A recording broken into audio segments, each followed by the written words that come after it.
Hi, today on Curtis Orchard Cooking with Kids, we are going to make apple bites, and these are by the Blonde Cooks. This is a fun recipe for kids, and it doesn't take too many ingredients. You probably have most of these on hand. We're going to slice up an apple.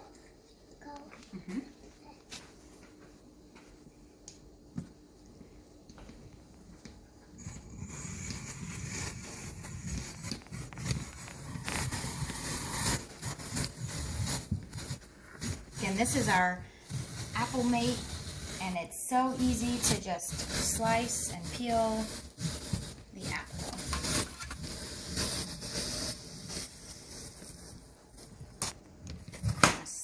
Slice it into fourths and throw it in our pan with butter.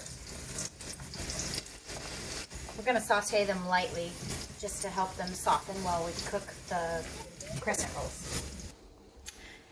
We're going to mix up a half cup of brown sugar and 2 teaspoons of apple pie spice. The ingredients for apple pie spice are cinnamon, allspice, and ground nutmeg. Again, you can have this recipe if you don't want to make 2 things of crescent rolls, but we are doubling our recipe because we know these are going to be delicious. Now that it's all stirred up, we're going to mix it with the apples so it'll make it kind of a apple pie filling. After about 3 to 4 minutes, we can pull them off the stove.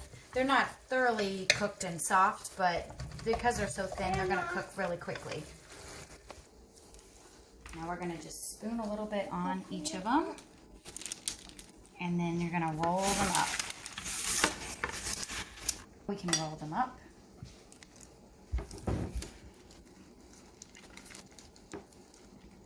You're going to have to kind of stretch it over like that and then finish rolling.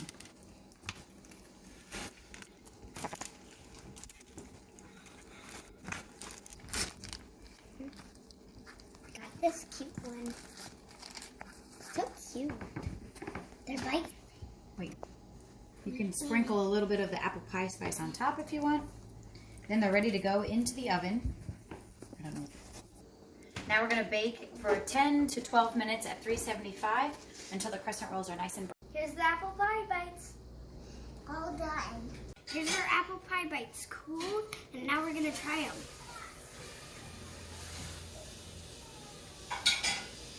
They're good. They're perfect. Yeah. They're not too soft. And they're really good with the cinnamon on top. There's a little crispy, and I love the cinnamon on top too. These are the apples inside. They kind of stick to the croissant. And now I want to try that part. And I love the crust. I love the soft apples.